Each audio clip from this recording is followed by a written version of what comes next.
Bismillahirrahmanirrahim. Assalamualaikum warahmatullahi wabarakatuh. Mahasiswa sekalian, kita masuk ke mata kuliah promosi K3 sesi keempat dengan topik desain program promosi di tempat kerja. Minggu lalu saya sudah sempat menyampaikan pada topik sebelumnya tentang desain promosi, sedikit tentang desain promosi di tempat kerja, yaitu tentang RAPKP. Ya, saat ini saya akan melanjutkan berkaitan dengan bagaimana caranya kita menyusun sebuah atau mendesain sebuah program di tempat kerja. Tujuan akhir dari pembelajaran sesi kali ini adalah mahasiswa mampu membuat desain program promosi di tempat kerja, kemudian menyusun proses desain program dan menganalisis kebutuhan program serta mendesain program itu sendiri.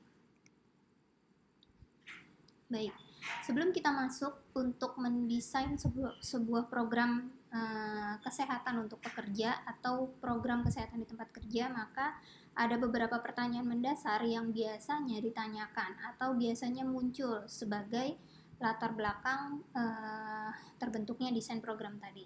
Yang pertama adalah seberapa siap program ini di-develop atau dikembangkan oleh perusahaan. Ya. Kemudian apakah perusahaan atau manajemen sudah menetapkan tujuan yang realistik untuk program ini, ya, tujuan yang pasti dicapai. Kemudian seberapa partisipatif pada suatu proses yang ingin diikuti dalam merancang program ini, ya, bagaimana partisipasi pekerja nantinya atau komite dalam penyusunan desain program. Kemudian seberapa luas program, ya, seberapa luas desain proses ini yang akan diikuti. Maksudnya adalah komite dan pekerja ini apakah akan mengikuti setiap proses dalam penyusunan desain program atau hanya pada step-step tertentu saja. Kemudian dalam mendesain sebuah program, maka kita perlu juga melihat bagaimana kesiapan atau situasi saat ini sebelum kita melakukan action. Ya, kita lihat stage of readiness-nya. Di sini ada dua kolom, ya. Yang pertama adalah ada perusahaan yang kesiapannya ini masih rendah. Kemudian ada di sisi satunya lagi adalah perusahaan yang kesiapannya sudah cukup mapan. Yang pertama kita lihat dulu dari sisi yang sebelah kiri. Perusahaan di sini masih berada di dalam tahap tidak tertarik sama sekali untuk menyusun suatu program kesehatan kerja. Ya. Kemudian di stage berikutnya, di level berikutnya, ya, sudah mulai ada ketertarikan untuk membuat konsep, tapi perusahaan ini atau komitenya ini tidak yakin bahwa apakah program ini akan berhasil dilakukan di tempat kerja mereka, seperti itu. Kemudian yang ketiga adalah ketika mereka sudah punya konsep, tetapi masih sedikit sekali minat dari karyawan, ya, karena di sini dipengaruhi oleh kurangnya pengetahuan karyawan tentang program itu sendiri. Ya, kemudian selanjutnya ketika sudah berada di tahap itu, maka tahap selanjutnya atau level selanjutnya adalah berkaitan dengan konsep yang sudah siap, kemudian ada support dari semua tingkatan level manajemen dan ingin segera memiliki atau melakukan program tersebut, melaksanakan program tersebut. Dan di stage berikutnya adalah melakukan penelitian atau melakukan suatu telaah awal, ya, kemudian mulai mendesain fase-fase dari pelaksanaan program dan sesegera mungkin ingin melaksanakan program. Nah, di sisi lain ada kesiapan perusahaan yang memang sudah sangat mapan seperti itu, mulai dari ketika sebuah perusahaan sudah fokus dan sudah memiliki konsep yang matang dalam perencanaan program, maka perusahaan tersebut akan melakukan feasibility study, ya. Feasibility study di sini maksudnya adalah studi kesiapan untuk mendesain bagaimana nanti prosesnya akan dilakukan.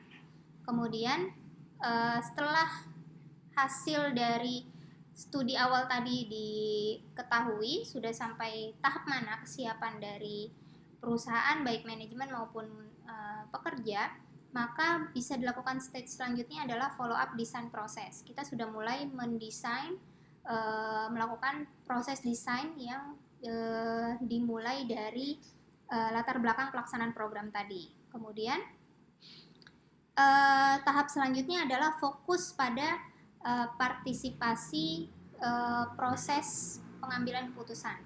Dan yang berikutnya, ketika sudah diputuskan akan melakukan program apa, kita bisa mulai dengan mendesain dan melakukan menyusun dokumen perencanaan nanti teknis pelaksanaan programnya seperti apa. Dan jika memang sudah siap proses dari perencanaan tadi, maka program tersebut sesegera mungkin dapat dilakukan atau diimplementasikan.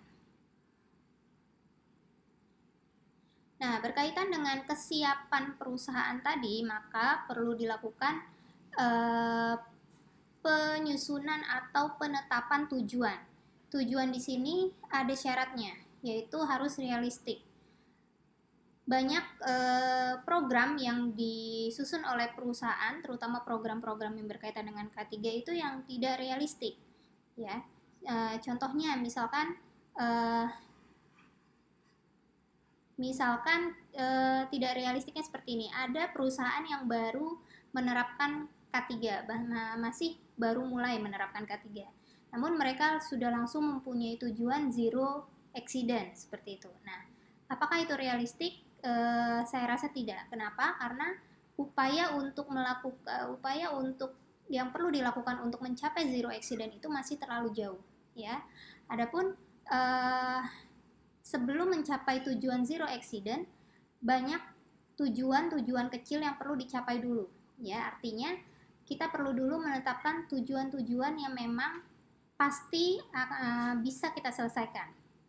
Nah, di sini untuk menyusun atau mendesain sebuah program K3 perlu ditetapkan tujuan yang seperti itu prinsipnya. Jadi kita tetapkan tujuannya, ya, nggak usah yang terlalu jauh tujuannya. Dicari dulu tujuan untuk program ini, ya, yang paling dekat untuk misalkan merubah perilaku karyawan, ya, atau mengajak mereka untuk berperilaku safety. Nah, yang seperti itu dulu, baru nanti pelan-pelan akan menuju ke arah zero accident tadi, ya. Nah, di sini dalam penyusunan sebuah program, kita perlu juga melibatkan orang lain, ya, melibatkan beberapa personil dalam mendesain proses program ini, ya. Yang pertama adalah perlu kita libatkan komite pekerja. Kenapa kita perlu melibatkan komite pekerja? Karena nantinya kita akan sasaran program kita pastinya adalah pekerja di lingkungan tempat kerja kita, jadi kita perlu melibatkan komite pekerja. Kemudian orang-orang yang perlu dilibatkan dalam program ini adalah selain komite pekerja juga orang-orang yang punya knowledge tentang program. Misalkan kita mau buat program tentang stop merokok di tempat kerja, maka kita perlu untuk mengikut sertakan, ya, personil atau pekerja, ya, di tingkat manajemen yang memang punya pengetahuan tentang implementasi stop merokok di tempat kerja tadi, ya. Kemudian perlu juga kita libatkan expertise, ya, artinya orang-orang yang memang sudah punya pengalaman di dalam pelaksanaan program di tempat kerja. sehingga mereka bisa nantinya menuntun para personil untuk melakukan step by step dalam pelaksanaan program. Nah, kemudian setelah ditetapkan tadi ya, maka yang berikutnya kita perlu melakukan kajian lagi berkaitan dengan seberapa perlu sih desain program ini kita susun. Yang pertama ya, tadi kita review kembali apakah tujuan dan motif organisasi untuk mempertimbangkan pengembangan program ini sudah baik ya. Tujuan organisasinya, kemudian motif organisasi untuk melakukan program ini apakah memang sudah fix seperti itu. Kemudian yang kedua, apakah Occupational Health Promotion Program ini nantinya akan berlaku sebagai cost effective investment untuk organisasi ini atau untuk tempat kerja ini ya. Jadi tentunya sebagai perusahaan itu akan mempertimbangkan apakah program ini nantinya bernilai cost efektif atau tidak bagi jalannya perusahaan tadi. Kemudian bagaimana level supportnya, kemudian kebutuhannya ya, apakah dukungan, kemudian kebutuhan dan minat dari pekerja ya, kemudian top manager dan middle management itu baik terhadap rencana program ini ya. Jadi perlu dilakukan sedikit penelitian awal gitu ya, sebelum kita memutuskan program ini akan dilaksanakan atau tidak ya. Kemudian apakah perusahaan punya akses untuk berhubungan dengan sumber daya yang diperlukan dalam organisasi ya dan komunitas. Nah, kemudian apa faktor kunci dari yang harus dipertimbangkan selama proses desain program ini kita lakukan. Jadi memang kita perlu mempertimbangkan faktor-faktor kunci yang bisa mempengaruhi suksesnya atau terlaksana, apakah yang nanti akan menentukan apakah program kita ini bisa terlaksana dengan baik atau tidak.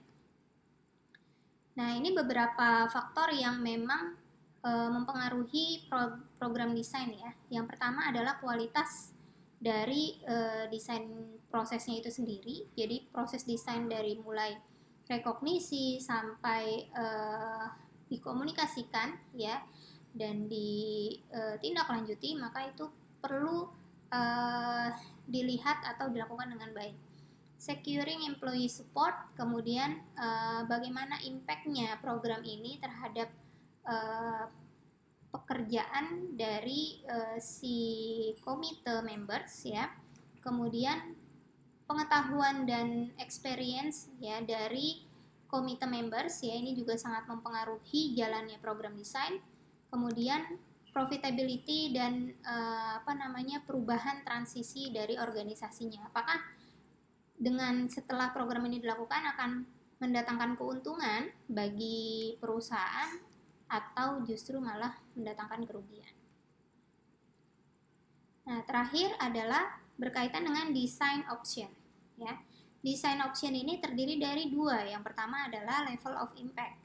Untuk level of impact ini terdiri dari 3 level. Level yang pertama adalah tergantung dari awareness pekerja. Nanti kita akan ada sesi tersendiri membahas tentang awareness pekerja.